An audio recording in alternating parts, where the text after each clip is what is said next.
नमः परमहंसाय स्वादतचरणकमलचिन्मकरन्दाय भक्तिजनमानसनिवासाय श्रीरामचन्द्राय नमः।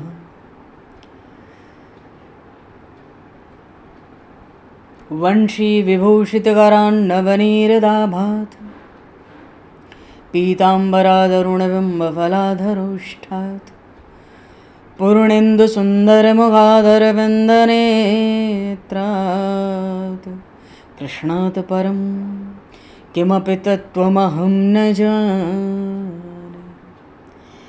वागीशायस्य वदने लक्ष्मीर्यस्य च वक्षसि यस्तास्ते हृदये संविततं नरसिंहम् अहं भजे।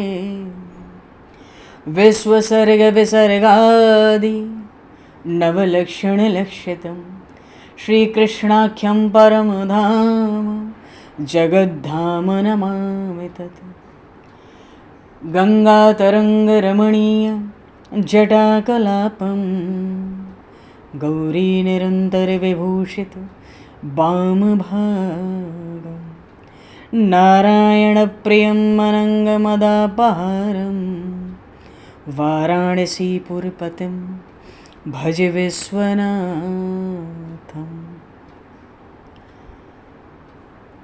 प्रह्लादनारदपराशरपुण्डरीक व्यासयम्बरीशशुकशौनकभीष्मदालभान् रुकुमाङ्गदर्जुनवसिष्ठविभीषणादीन् एतानहं परं भागवतान् नमाम्यहम्। श्रीसीतानाथसमारम्भां श्रीरामानन्दार्यमध्यमाम् अस्मदाचार्यपर्यन्तां वन्दे गुरुपरम्पराम्।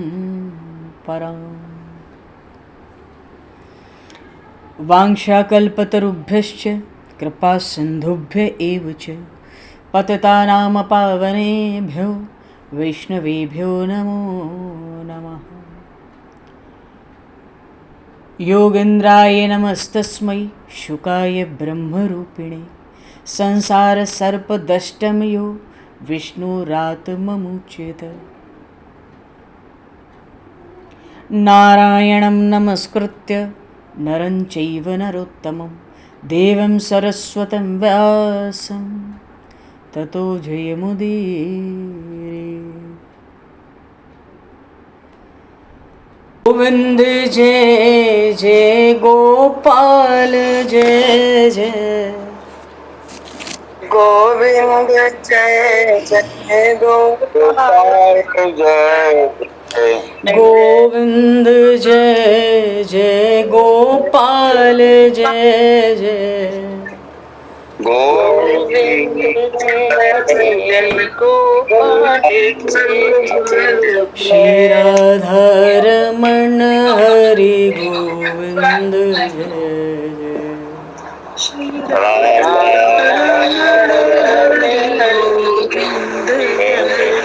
श्री राधारमण हरि गोविंद जय।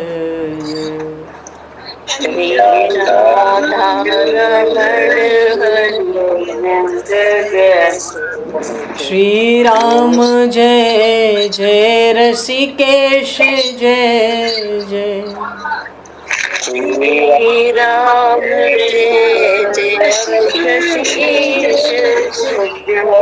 श्री राम जय जय ऋषिकेश जय जय श्री राम जय जय ऋषिकेश जय। सीतारमण रघुनाथ जय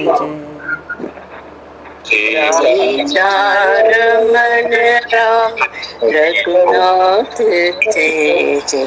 सीतारमण राम रघुनाथ जय जय सीतारमण राम रघुनाथ जय। श्री वृंदावन बिहारी लाल की जय। श्री जमुना महारानी की जय।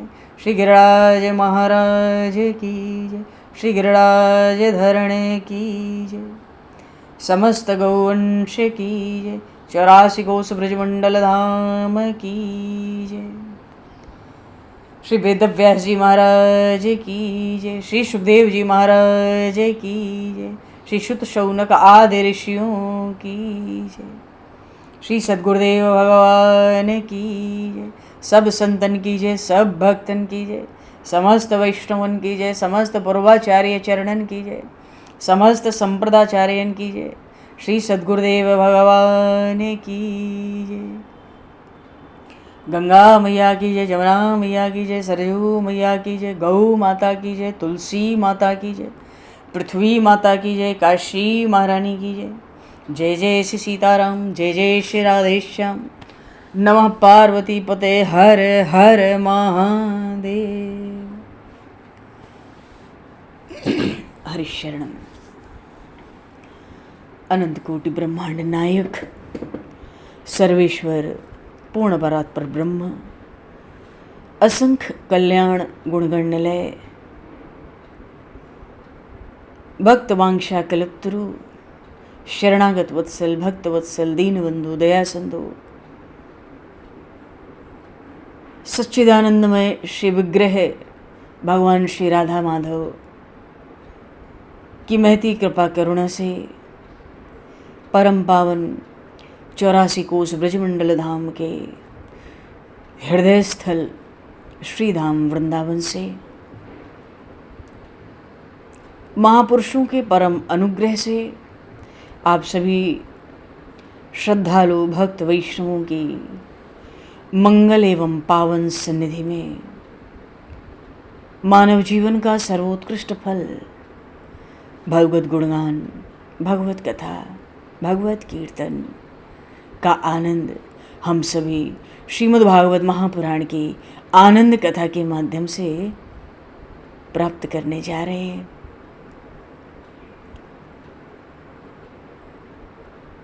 सर्वप्रथम आप सभी भक्तजनों के श्री चरणों में भगवत भाव से सादर वंदन, सादर नमन। आप सभी को यथा योग्य जय सिया राम, जय जय श्री राधे, हरि शरणम।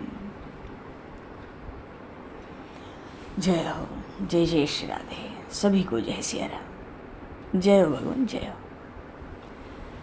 श्री राधे, श्री राधे, जय जय जय जय। कासाय वस्त्रं मणिहारभूषितं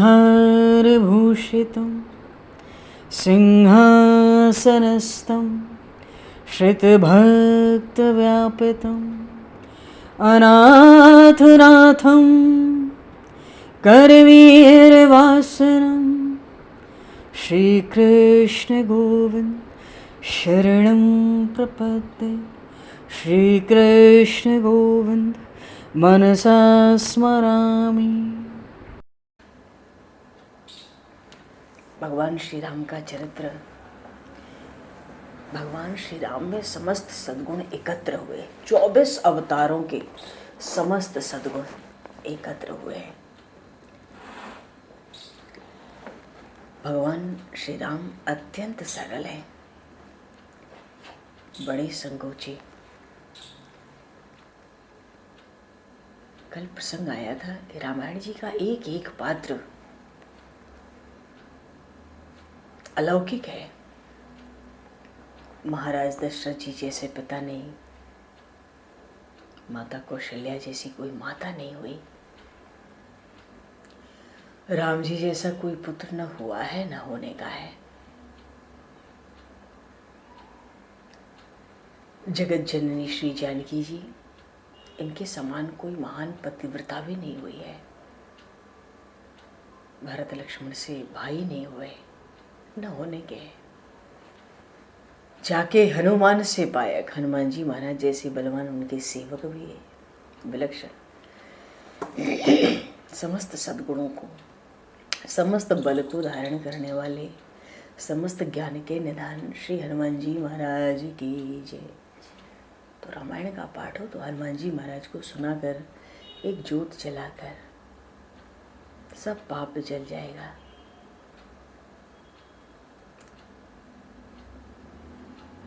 कल प्रसंग था, राक्षसों को भी राम जी बड़े प्रिय लगते हैं। राक्षस भी रामायण का पाठ करते हैं, राक्षस भी भगवान श्री राम की प्रशंसा करते हैं।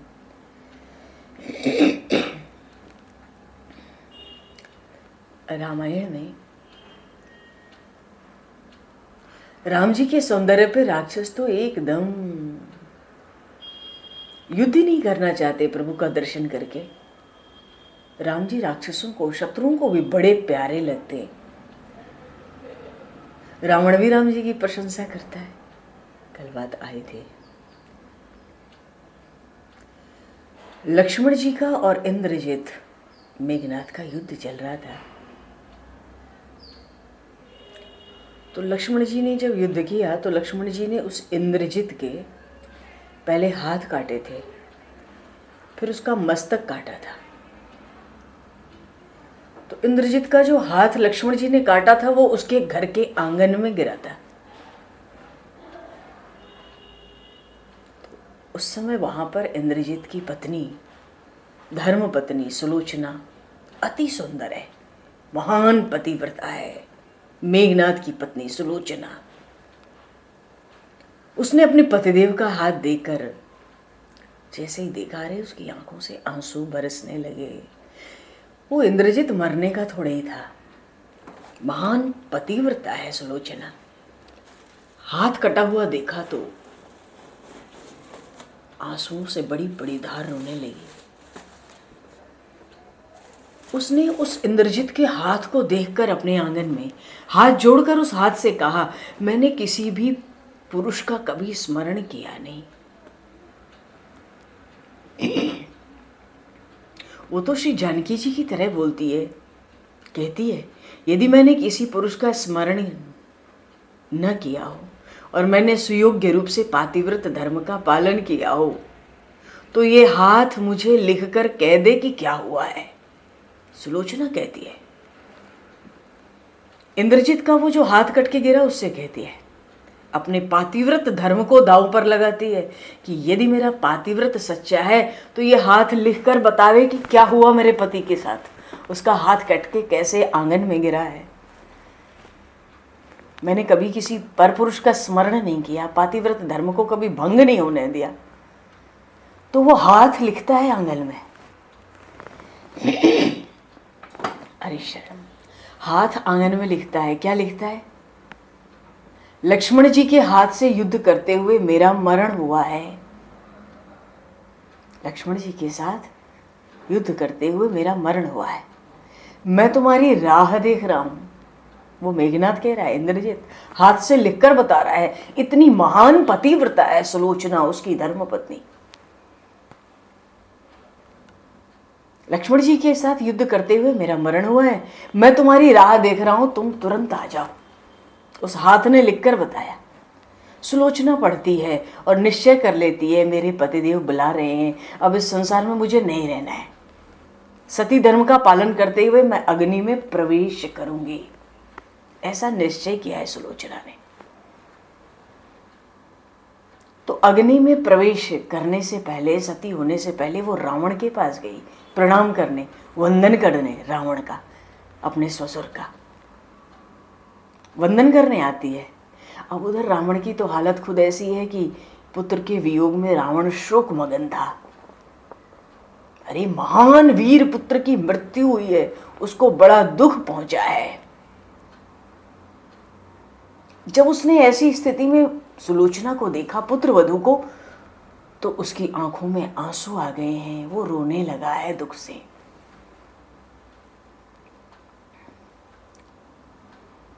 सुलोचना सती धर्म के लिए अग्नि में प्रविष्ट होने के लिए तैयार है। उस समय माताएं 16 श्रृंगार करती हैं जब सती होती हैं, अग्नि में प्रवेश करती हैं। सुलोचना ऐसे तैयार है, रावण से कहती है मुझे आज्ञा दीजिए। रावण तो रो रहा है, ये रावण की हालत है। रावण ने रोते रोते कहा, बेटा तुमने जो निश्चय किया है उचित ही है। अरे रावण बहुत विद्वान है, उसको समस्त वेदों का, शास्त्रों का ज्ञान है। कहता है तुमने जो निश्चित किया है ना सती होने के लिए, अग्नि में प्रवेश करने के लिए मेघनाथ के शरीर के साथ, सो उचित ही है, पर मेरी बहुत इच्छा है कि अग्नि में प्रवेश होने से पहले तुम एक बार श्री राम के दर्शन कर लो। बोलिए श्री राम राजा सरकार की जय। मर्यादा पुरुषोत्तम भगवान श्री राम के दर्शन के लिए सुलोचना से रावण आग्रह कर रहा है, एक बार दर्शन कर लो। अरे उसने आज तक कभी किसी परपुरुष का दर्शन ही नहीं किया, स्मरण ही नहीं किया, आज रावण परपुरुष का दर्शन करने को कह रहा है। देखो भगवान परपुरुष नहीं है, वो तो सबकी आत्मा है, सबकी आत्मा के स्वामी परमात्मा है। ये बात गोपियां भी जानती थी। रावण को भी आभास हो गया है संपूर्ण परमात्मा है राम। वो सुलोचना से कहता है वो कहती है उनका दर्शन करके क्या होगा, हमने बहुत सुना है उनके बारे में, जो सुना है वही कम नहीं है, दर्शन से विशेष क्या है। अब मुझे नहीं लगता मुझे दर्शन के लिए जाना चाहिए अपने पति के मृत्यु के बाद। रावण कहता है राम जी का दर्शन करने से तुम्हारा जीवन मरण मंगलमय हो जाएगा। ये कौन बोल रहा है? ये रावण बोल रहा है। कब बोलता है? जब उसके युवा पुत्र ने मृत्यु का वरण किया है, मेघनाथ ने। रावण तब बोलता है। सुलोचना रोते रोते कहती है आपको तो पता है पिताजी मैं अत्यंत सुंदर हूं, आप मुझे शत्रु के घर में भेज रहे हैं, अगर कुछ अनर्थ हुआ तो? भाई शत्रु के पाले में भेज रहे हो राम जी के दर्शन के लिए, वहां कुछ अनर्थ हो गया तो? एक सीता जी का तो आपने हरण कर लिया मानो कहना चाहती, वहां कुछ नया अनर्थ हो गया तो? अभी अभी मेरे पति की मृत्यु हुई है, मैं अत्यंत सुंदर हूं, मुझे शत्रु के घर भेज रहे हैं, कुछ अनर्थ होगा। रावण कहता है कभी अनर्थ हो ही नहीं सकता। रावण कह रहा है। रावण के मन में राम जी के प्रति कितना विश्वास है। राम जी कैसे हैं?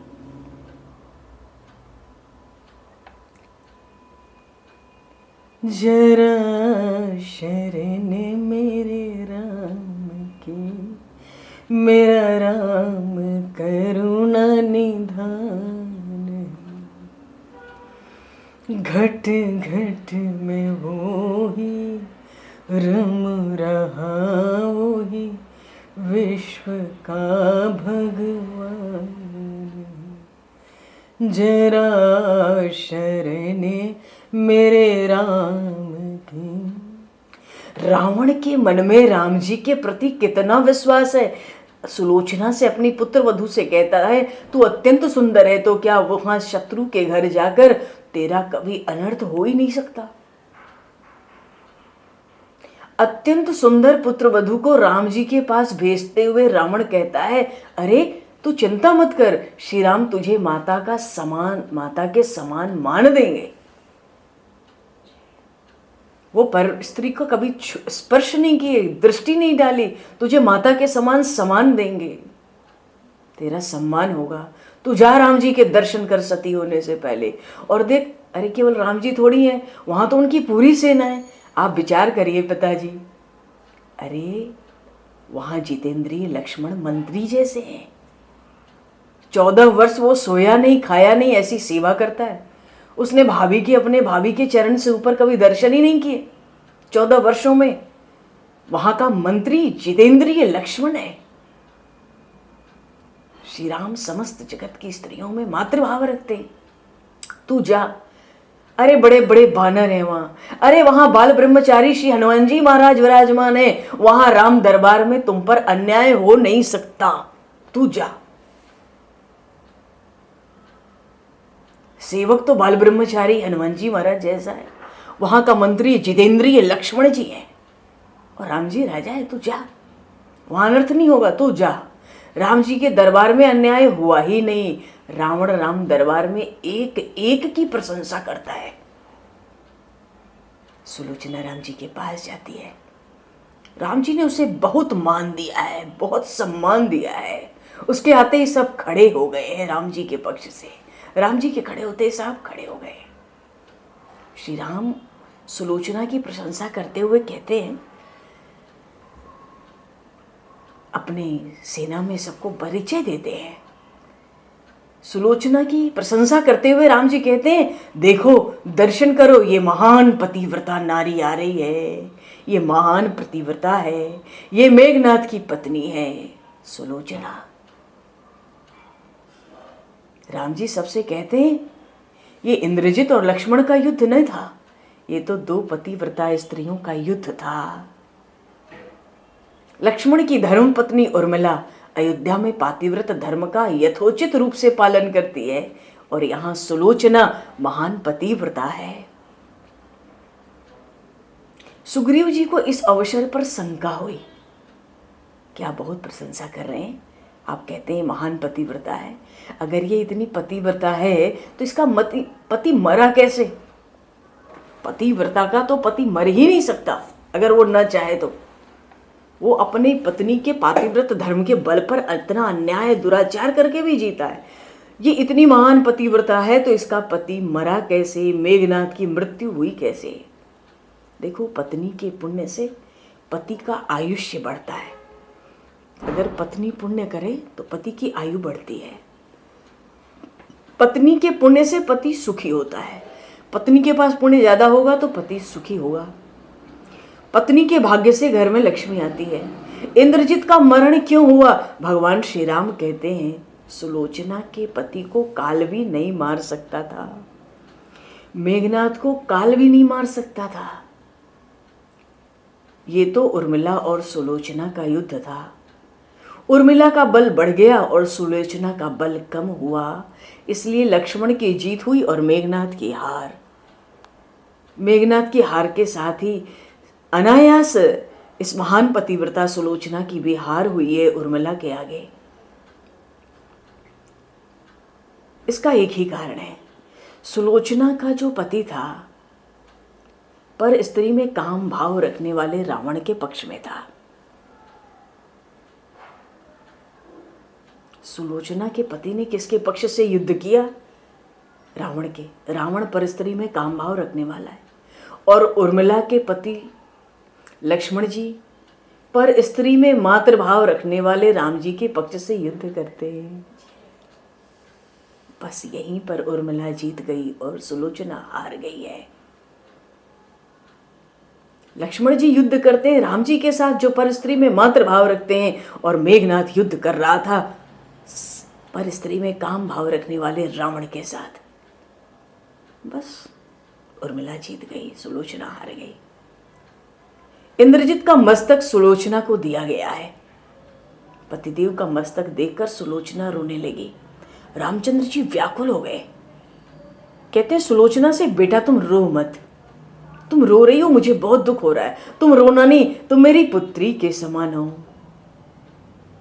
तुम कहो तो मैं तुम्हारे पति को अभी जीवित कर दूं और 1000 वर्ष की आयु दे दूं। आप दोनों सुख से लंका का राज्य संभालना। मैं अभी यहां से वापस चला जाता हूं। मैं रावण को नहीं मारूंगा। मैं अभी चला जाता हूं, तुम रो मत, मैं देख नहीं सकता। मैं बड़ा व्याकुल हूं तुम्हारे रोने से।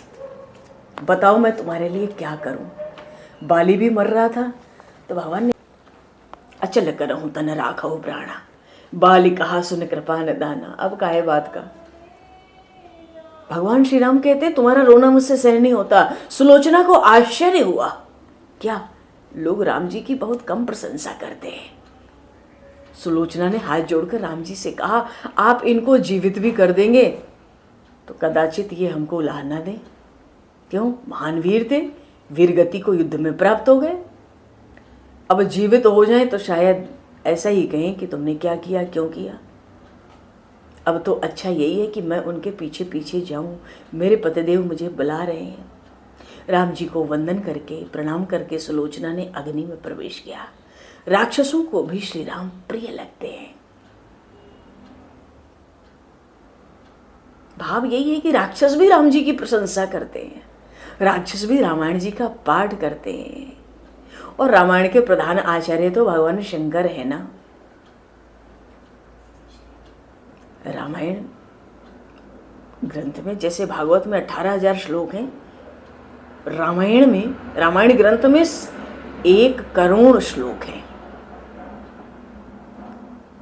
वस्तुतः रामायण ग्रंथ में 1 करोड़ श्लोक हैं। एक बार ऐसा हुआ, शिव जी के दरबार में देवता आए, ऋषि आए, राक्षस आए। कहने लगे महाराज आपने रामायण बनाई है, हमें दीजिए, हम पाठ करेंगे, अपना जीवन सुधारेंगे।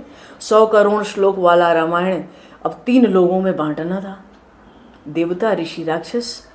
तो सबके हिस्से में 1 करोड़ कह रहे हैं, 100 करोड़ श्लोक है। चरितम रघुनाथस्य 100 कोटि प्रविस्तरम एकैक अक्षरम पुंसाम महापातक नाशनम। ये बात आई है राम रक्षा स्तोत्र में, पहले ही श्लोक में। 100 करोड़ श्लोक है, 100 करोड़, 1 अरब। 3 जगह बांटना है तो कैसे बटेगा? 3 हिस्से जब लगे तो 33 करोड़ 33 लाख 33 हजार और 333 श्लोक एक एक के हिस्से में आए। 33 करोड़ 33 लाख 33 हजार 333 श्लोक 3 जगह बटे तो 1 श्लोक, 100 करोड़ में 1 श्लोक बच गया। अब 1 श्लोक के बीच पे 3 लोग लेने वाले हिस्सा लगवाना चाहते हैं। हमें दो, हमें दो। भगवान शंकर ने सोचा 1 श्लोक बचा है 100 करोड़ रामायण में से, किसको दूं? भगवान शंकर ने कहा देखो भाई झगड़ा मत करो, हमें पसंद नहीं है। शिवजी अति शांत है ना, भागवत ऐसा वर्णन करता है, शिवजी अतिशय शांत हैं। अति शांति ही शिव का स्वरूप है, और शिव शांति रखें तो कौन से आश्चर्य की बात है। शिव जी के दरबार में तो जो भी जाते हैं पशु पक्षी सब बैर भूलकर शांति से बैठते हैं। शिव जी महाराज का दरबार जो है ना दिव्य है। अब देखो दरबार में गणपति जी महाराज विराजमान है, उनका वाहन क्या है? चूहा। और शंकर भगवान के कंठ में है सर्प। चूहा और सर्प जन्म जन्म का बैर है।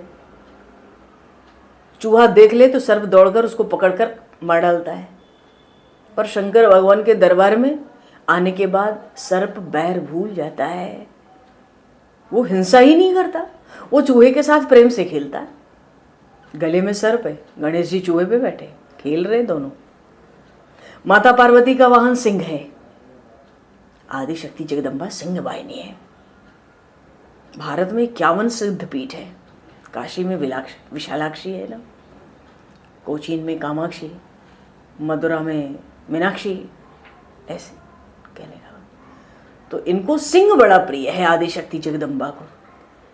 देखो सिंह बहुत हिंसा भी करता है, हिंसा उसका स्वभाव है, क्रोध भी करता है, क्रोधी भी है।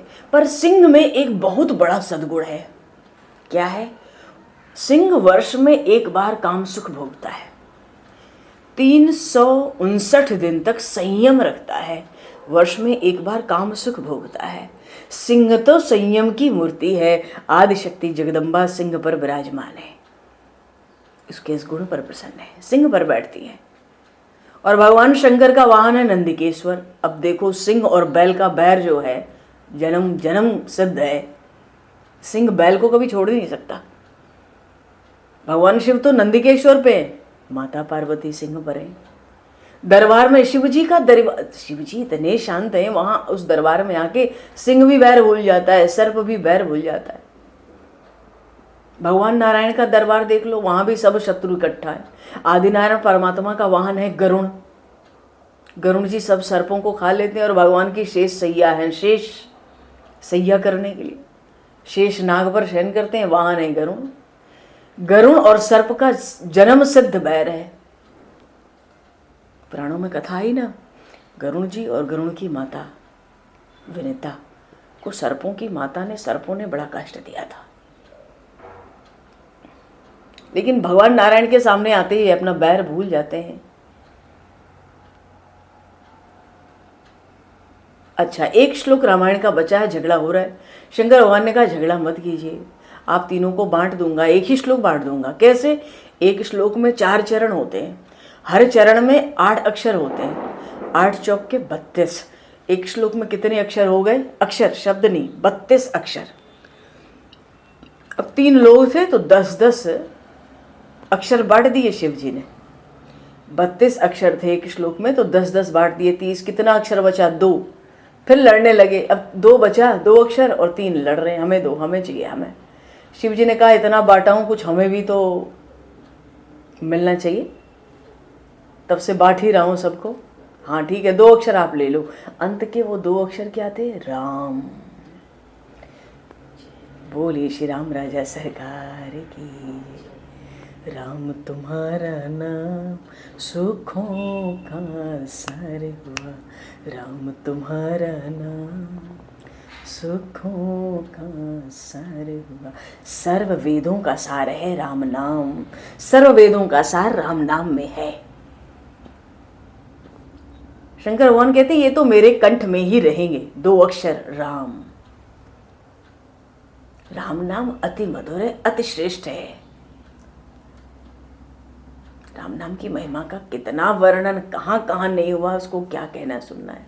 चलो, कई संत ऐसा मानते हैं कि रामकृष्ण एक ही हैं, उनमें भेद नहीं है। कई लोग ऐसा दुराग्रह रखते हैं कि राम जी में 2 कलाएं कम हैं, श्री कृष्ण में 16 कलाएं परिपूर्ण हैं। पर ऐसा भागवत में व्यास जी ने तो कहीं लिखा नहीं। महर्षि व्यास ने तो भागवत में एक बार नहीं अनेक बार वर्णन कर दिया कि राम परिपूर्ण ब्रह्म हैं।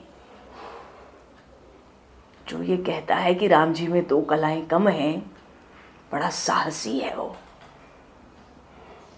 बहुत साहसी है ऐसा कहने वाला।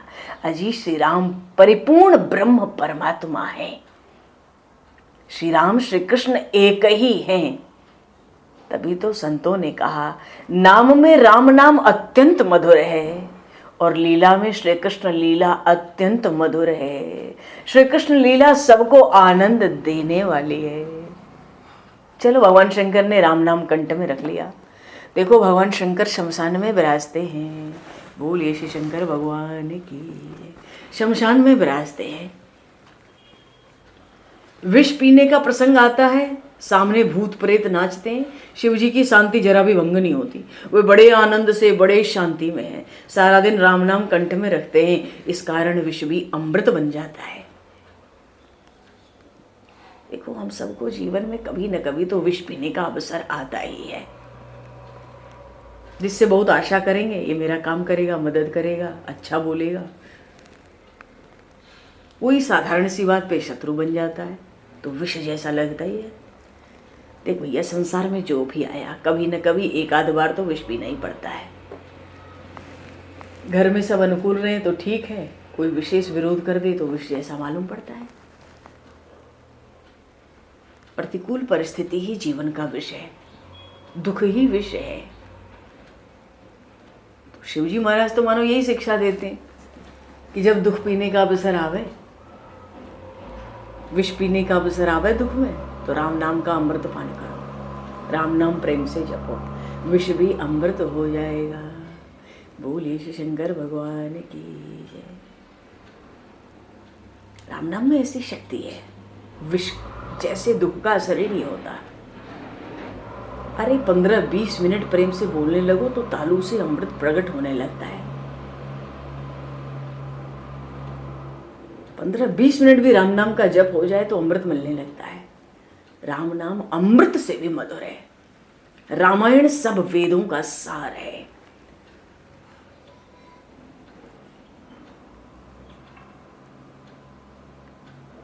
भागवत में 9वां स्कंद 10वां अध्याय आरंभ में ही कहते हैं सुखदेव जी महाराज, रामायण में तो 100 करोड़ श्लोक हैं, यहाँ राम कथा का वर्णन बड़े संक्षेप में है। दशरथ महाराज के यहाँ 4 पुत्रों का जन्म हुआ। दशरथ महाराज हृदय में आनंद ही आनंद भरते हैं। तस्यापि भगवानेश साक्षात ब्रह्ममयो हरि अंशासीन चतुर्धागात पुत्रत्वं पार्थितः सुरैः राम लक्ष्मण भरत शत्रुघ्न इति संजया। राम लक्ष्मण भरत शत्रुघ्न चारों भाई धीरे धीरे बड़े हो रहे हैं, सुखदेव जी बता रहे हैं भागवत में। अच्छा, राम जी की बाल लीला भी बड़ी मर्यादा में रहती है। राम जी ऐसा खेलते हैं कि लक्ष्मण जी की जीत हो, भरत जी की जीत हो, अपनी हार हो जाए। खेल में भी राम जी भाइयों को नाराज नहीं करते। राम जी बहुत सरल है, स्वयं हार जाते हैं और दूसरे को विजयी बनाते हैं। घर आकर राम जी माता कौशल्या से कहते हैं, माँ मेरा लक्ष्मण छोटा है पर बहुत चतुर है, हम खेल रहे थे तब मेरी हार हुई, मेरे लक्ष्मण की, मेरे भरत की जीत हुई। इतना सुनते लक्ष्मण भरत की आंखें गीली हो जाती हैं। लक्ष्मण जी माता कौशल्या से कहने लगे, माँ बड़े भाई का मुझ पर बहुत प्रेम है, वो जानबूझकर हार जाते हैं। अरे अयोध्या में लोगों का मन भी तृप्त नहीं होता, वो तो राम लक्ष्मण भरत शत्रुघ्न के दर्शन करते करते ही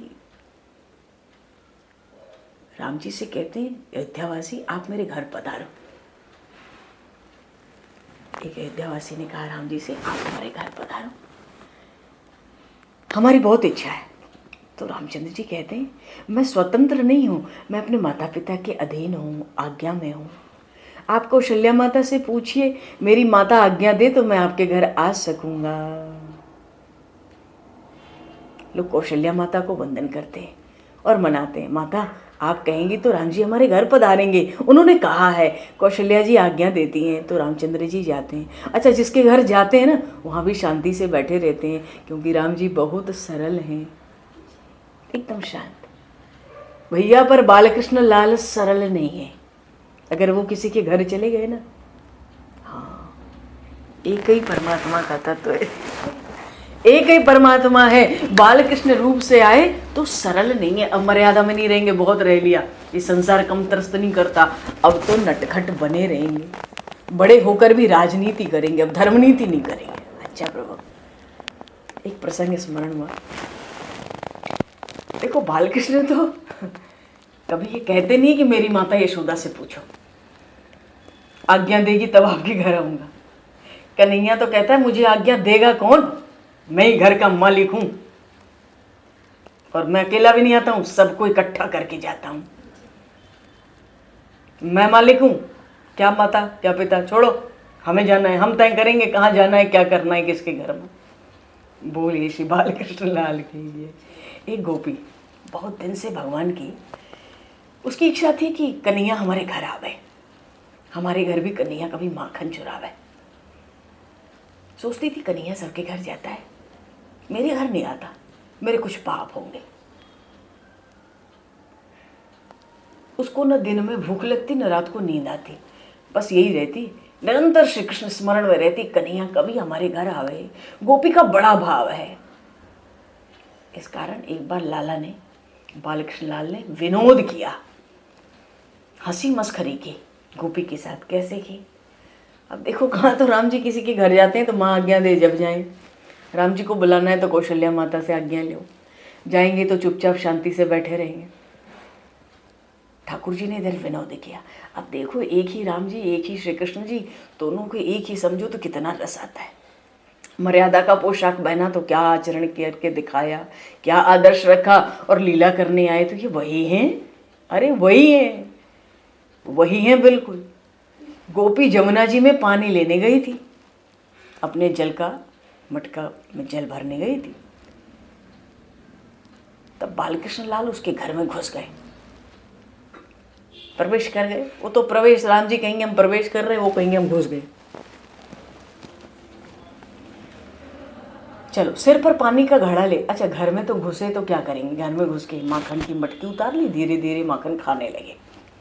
सुनो, सिर पर पानी लेके घड़ा लेकर आई गोपी, आके देखती है रसोई खुली है, घर खुला है और कन्हैया वहां बैठा है। बहुत प्रसन्न हो गई गोपी। कन्हैया 4-5 वर्ष का है मुश्किल से, गोपी के 2 बालक हैं, बड़े हो गए, इतनी बड़ी है गोपी, बहुत प्रसन्न हो गई। सोचती है अगर वहां जाऊंगी तो कन्हैया लजा जाएगा, माखन नहीं खाएगा। कन्हैया तो खाए और मैं देखूं, ऐसी मेरी इच्छा है। गोपी द्वार के पीछे खड़ी हो गई। कन्हैया माखन खा रहा है, चारों ओर देख रहा है, सोचता है कि मुझे यहाँ कोई देख तो नहीं रहा होगा, मैं पकड़ा तो नहीं जाऊंगा। आंखों से प्रभु बिल्कुल चौकन्ने हैं, क्योंकि जहाँ बैठते हैं सहज प्रकाश हो जाता है। चारों तरफ आंख नाच रही है, कोई आ तो नहीं रहा, देख तो नहीं रहा, और जल्दी जल्दी हाथ से माखन खा रहे हैं। बोलिए श्री बालकृष्ण लाल की। कैसी मधुर झांकी है। गोपी पीछे से खड़ी होकर देख रही, कन्हैया माखन खा रहा है। कन्हैया ने देखा, अरे गोपी तो आ गई है, द्वार के पीछे खड़ी हुई है। कन्हैया थोड़ा घबरा गया। देखो, जिससे काल भी भयभीत होता है घबरा गया। गोपी को विश्वास हो गया कन्हैया भाग जाएगा। वो एकदम झटके से भीतर आई और लाला की बाह पकड़ ली। अरे रुक जाओ दारी के, रुक जा, तू रुक जा। कन्हैया लाल गोपी को मनाने लगे हैं। देख सखी, देख गोपी, तू आज मुझे छोड़ दे, अब मैं तेरे घर कभी नहीं आऊँगा। तुम्हारे भाई की कसम खाकर कह रहा हूँ, तुम्हारे घर कभी नहीं। ये कन्हैया लाल है, ऐसी बात, कन्हैया ऐसा बोलता है कोई बोल ही नहीं सकता। तेरे भाई की कसम खा के कह रहा हूँ। गोपी नाराज हो गई, मेरे भाई की कसम तू क्यों खाता है? लेकिन गोपी भीतर से प्रसन्न है। कन्हैया नटखट बातें करता है, उसके हृदय में प्रेम भरा है। गोपी भीतर प्रसन्न है, बाहर से क्रोध का नाटक कर रही है, गोपी भीतर से प्रसन्न है। गोपी कहती है, देख लाला, तो चोरी करने की आदत पड़ गई है, मैंने खुद देखा है। तू मेरे घर में क्यों आया बता, तू मेरे घर में क्यों आया, सुनसान घर में? लाला कहता है, मैं यहाँ से जा रहा था, मुझे ऐसा लगा कि ये मेरा ही घर है, मैं घुस गया, मैं इधर ही चला आया, मुझे लगा मेरा ही घर है। सुनकर गोपी प्रसन्न हो गई है, सोचने लगी है, कन्हैया मेरे घर को अपना घर मान रहा है, मुझे स्वीकार कर रहा है। गोपी ने लाला से कहा, कन्हैया ये घर तुम्हारा है, चल ठीक है, तेरा ही घर है, पर तुम्हें मटकी में हाथ डालने की क्या जरूरत पड़ी, ये बता। तू बहुत बातें बनाता है, मटकी में हाथ क्यों डाला? कन्हैया लाल कहते, तेरे माखन में चींटियां चढ़ रही थी,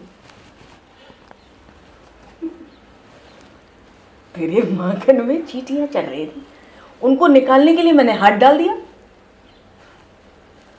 माखन से चींटियां निकाल रहे हैं ठाकुर जी, तब तक तू आ गई। गोपी ने कहा, लाला तू तो मुझे ही बनाने लगा, 5 वर्ष की तेरी उम्र नहीं हुई, मेरे 2 बड़े बड़े बालक हैं, तू मुझे बनाएगा? तू ऐसा झूठ बोल रहा है, तुम चींटी निकाल रहे थे कि माखन खा रहे थे? मैंने देखा है, तुम चींटी निकाल रहे थे कि माखन खा रहे थे, तुम झूठ बोल रहे हो, तुम्हारे होठों पर देखो माखन लगा है। कन्हैया लाल कहते, अरे मैं तो चींटी निकाल रहा था, उसी समय मेरे होठों पे 2 मक्खियां उड़ के बैठ गई थी, मेरे होठों पे 2 मक्खियां उड़ के बैठ गई, मैं मक्खियों को उड़ाने लगा तो होठों पे माखन लग गया, मैं क्या करूं? मैंने माखन थोड़ा ही खाया, माखन लग गया मक्खियों को उड़ाने में। अरे कन्हैया जैसा बोल रहा है वैसा बोलना किसी को नहीं आ सकता, कन्हैया ठुम ठुम करके चलता है, वैसा चलना भी किसी को नहीं आता है। अरे कन्हैया लाल के सब काम बड़े मधुर है, मंगलमय है। गोपी ने कहा, आज ये कुछ भी तेरा नहीं चलेगा, मैं तुझे आज छोड़ूंगी नहीं, आज तो तुझे बांधूंगी। गोपी लाला को खंभे के पास खड़ा कर देती है, लाला को बांधने लगी। गोपी जानती थी ये बालक बहुत चंचल है, इससे उसने डोरी को खींच कर बांधा। हाय, देखो प्रभु का श्रीअंग तो माखन से भी कोमल है। गोपी ने डोरी को खींच कर बांधा है, लाल जी की आंखों में आंसू आ गए हैं। गोपी ने देखा, उसको सहन नहीं हुआ, वो पूछती है, बेटा तुझे कष्ट हो रहा है क्या? लाल जी कहते हैं, हाँ, तू डोरी को खींच कर बांधती, इससे मेरा पेट दुख रहा है। ऐसी ऐसी लीला करते हैं, अपनी बातों में घुमा लेते हैं। तू रस्सी खींचती है ना डोरी, मेरा पेट दुख रहा है, मैं यहाँ से कभी भी नहीं जाने वाला हूँ, तू डोरी को जरा ढीली कर दे। गोपी को दया आ गई। देखो गोपी के हृदय में प्रेम ही तो है, वो लाला को त्रस्त थोड़ा ही करना चाहती है, उसके भीतर बड़ा प्रेम है। गोपी ने डोरी को ढीला कर दिया, लाला को बांधकर गोपी घर घर कहने लगी। ये गोपी ने गलती कर दी। क्या कहती फिरती, अरे सखी मैंने लाला बांध्यो है, अरे सखी मैंने आज घर में लाला बांध्यो है। उसको लगा मैं भी दिखा दूं, मेरे घर का नहीं आया था माखन चोरी करने, मैंने बांध लिया, सब लोग देखो। गोपी ने गलती कर दी, माखन चोर को मैंने बांध रखा है, वो मेरे घर में है।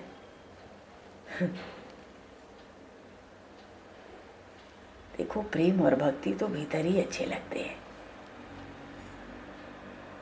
बाहर तो यही रहे कि हम संसार में साधारण जीव फंसे हैं, बाहर से जगत के साथ प्रेम रहना चाहिए। गोपी सबसे कहने लगी। इतने में बालकृष्ण लाल तो डोरी से बाहर निकले। पहले पेट फुला रखा था, अब अंदर खींच लिया। तो उनको क्या बाहर निकालना है, सूक्ष्म रूप से धारण किया, सूक्ष्म रूप बाहर निकल आया। बाद में लाल जी ने गोपी को अंगूठा दिखा दिया और कहने लगे, लो पकड़ पकड़ पकड़, ले मजा ले मजा, मैं जा रहा हूँ जा रहा हूँ जा रहा हूँ। सीताराम बोलिए श्री गंजोर भगवान की। जाते भी तो अंगूठा दिखा के और बंधते हैं तो इतनी मीठी मीठी बातें। गोपी को बड़ा आश्चर्य हुआ, लाला निकला तो कैसे निकला। लाला से कहती है, ए कन्हैया ये बता तू कैसे निकला भाई। कन्हैया कहता है, तुझे बांधना आता है, 2 बच्चों की मैया है गई, तुझे अकल नहीं आई कैसे बांधा जाता है। मुझे पता है कैसे बांधा जाता है। अच्छा तुझे मैं बांधना सिखा सकता हूं। 2 बच्चों की मैया, अकल नहीं, क्या बांधती है। गोपी ने पूछा, लाला तुझे बांधना आता है। लाला कहता है, हाँ मेरी मैया ने मुझे सब कुछ सिखाया है। देखो गोपी की लाला के साथ खेलने की इच्छा तो थी ही। उसने लाला से पूछा, लाला किस तरह बांधना चाहिए तो मुझे बता। लाला ने कहा, यहीं खड़ी हो जा इसी खंभे के साथ जैसे मैं खड़ा था। और लाल जी जब बांधने आए, गोपी को बालकृष्ण लाल का स्पर्श हुआ। बड़े बड़े योगी मन से परमात्मा का स्पर्श करते हैं, मन से। गोपी कितनी भाग्यशाली है, प्रत्यक्ष श्री कृष्ण का स्पर्श प्राप्त हुआ। गोपी के शरीर में रोमांच हुआ, उसको अत्यंत आनंद हुआ। लाला के मुखारविंद के दर्शन में तन्मय हो गई। विचारने लगी कि लाला की आंखें कैसी सुंदर हैं, लाला के बाल कैसे कोमल हैं रेशम से। देखते ही देखते लाला ने डोरी खींचकर बांध दी 2 गांठ। 2 गांठ। गोपी को तो डोरी खींचने को भी मना कर रहे थे, जोर से मत खींच। और यहाँ तो अपनी रूप माधुरी में गोपी को डुबाया, तन्मय किया। दूसरी ओर डोरी खींच के 2 गांठ लगा दी। कैसे सीखेगी भाई, सीख रही है तो सावधान रहे कैसे बांधा जाता है। तेरी 2 गांठ लग गई, तुझे होश ही नहीं है, इसीलिए तो तुझे आज तक बांधना नहीं आया। तुम तो मुझे बना रहे हो, तुमने तो मुझे सचमुच का बांध दिया, अब मुझे छोड़ दो। लाला ने कहा, देख गोपी, मेरी मैया ने मुझे बांधनो सिखायो है, छोड़नो ना सिखायो है। सो मैं खाते सोनू, मैया ने तो बांधनो सिखायो है, छोड़नो ना सिखायो है। कन्हैया कभी छोड़ ही ना सके किसी को जब पकड़ ले। देखो एक बात है, वो तुरंत तो पकड़ता नहीं, पर जब एक बार पकड़ लेता है तो फिर कन्हैया छोड़ता नहीं। क्यों, परमात्मा को छोड़ना आता ही नहीं। परमात्मा को छोड़ना नहीं आता, छोड़ना तो जीव को आता है। ये जीव दुष्ट है, जब तक स्वार्थ रहता है संबंध रखता है, स्वार्थ पूरा हो जाए संबंध तोड़ देता है। जीव अभिमानी है। कन्हैया तो एक बार जिसको अपना लेता है उसको कभी भी छोड़ता नहीं। गोपी लाला को समझाने लगी, कन्हैया देख, मेरी सास बाहर गई है, घर का सब काम अभी बाकी है, तो बातें न बना।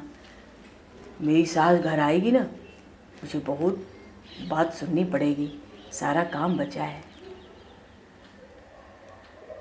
तो मुझे खोल दे, मैं घर का काम कर लूँ। तुम तो एक एक के घर कहने गई थी ना कि मैंने लाला को बांध लिया। गोपी ने कहा, लाला मुझसे भूल हो गई, मुझे क्षमा कर दे, मुझे छोड़ दे। वो तो कहते नहीं, सास बहुत अच्छी पूजा करेगी। देखो भगवान श्री कृष्ण की लीलाएं, कहने का भाव है प्रेम से भरी लीलाएं हैं, पर भगवान श्री राम की प्रत्येक लीला में मर्यादा है। जो धर्म की मर्यादा में रहता है उसके मन में ही प्रभु का प्रेम जगता है। अब कोई बालकृष्ण होना चाहे कि हम बालकृष्ण की तरह लीला करें तो मरेगा, मुंह के बल गिरेगा। अनुकरणीय तो राम जी की लीलाएं हैं, मर्यादा की, धर्म की। इस कारण भागवत महापुराण में श्रीमद् भागवत में मर्यादा पुरुषोत्तम राम की कथा पहले आई, प्रेम पुरुषोत्तम की कथा पीछे आती है। पहले धर्म मर्यादा में जीना रहना सीख लो, फिर प्रेम में, भक्ति ज्ञान प्रेम में प्रवेश तो बाद की बात है।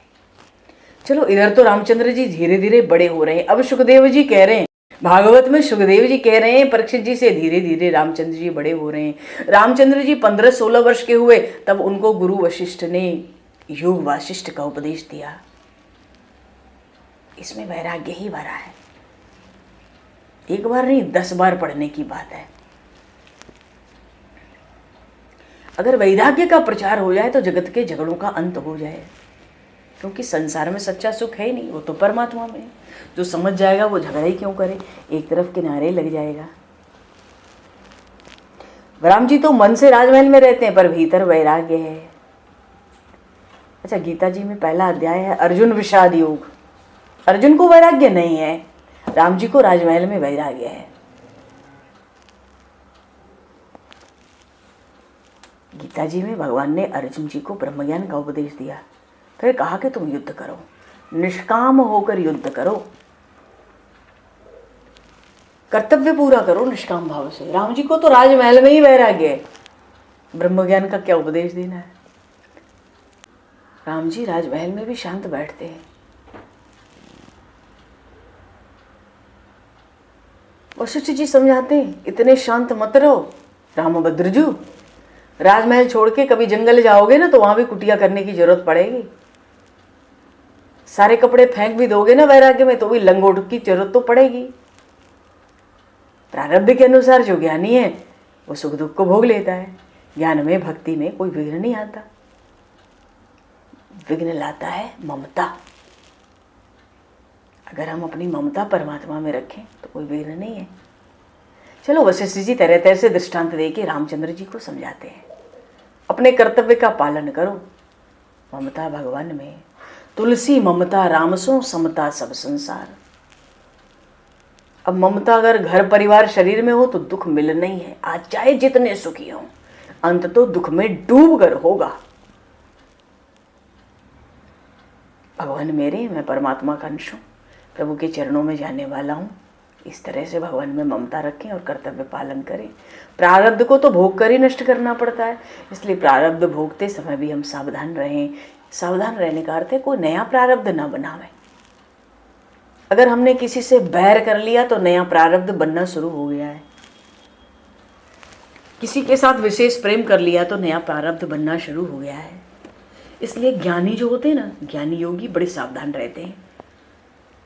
जो प्रारब्ध लेकर आते हैं उनका ये सिद्धांत होता है, इसको भोग लो, छुट्टी करो, कुछ नया ना जुड़े, नया ना बढ़े, मुझसे नया पाप न हो, नया प्रारब्ध न खड़ा हो जाए।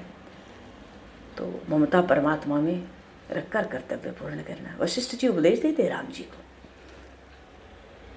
ऐसा उपदेश आत्मस्वरूप का श्री रामचंद्र जी को वशिष्ठ जी ने दिया। श्रवण मात्र से भगवान श्री रामचंद्र को समाधि लग गई है।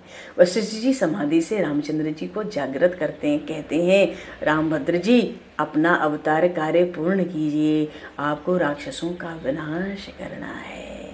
बोलिए श्री राम राजा सरकार की जय। श्रीमद्भागवत महापुराण की जय।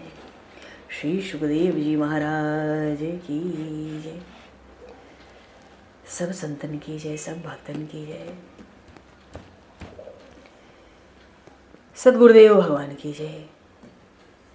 समय को दृष्टिगत करते हुए 2 पल नाम संकीर्तन बोलकर यहीं पर वाणी को विराम दिया जाएगा। हरि शरणम।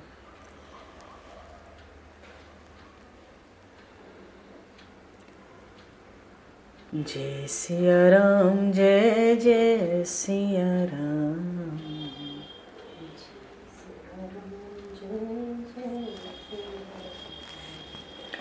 जय सिया राम, जय जय सिया राम।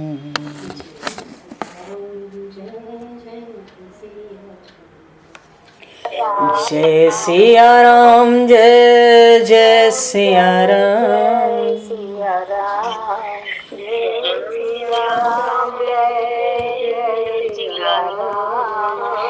जय सिया राम जय जय सिया राम।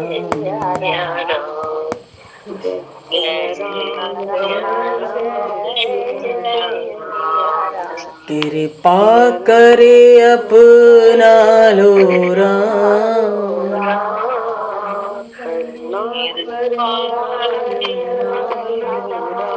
अपना दास बना लो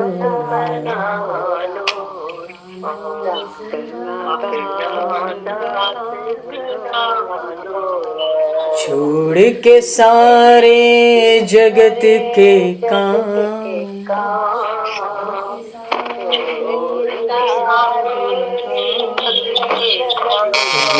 मन बने जा राम गुलाम।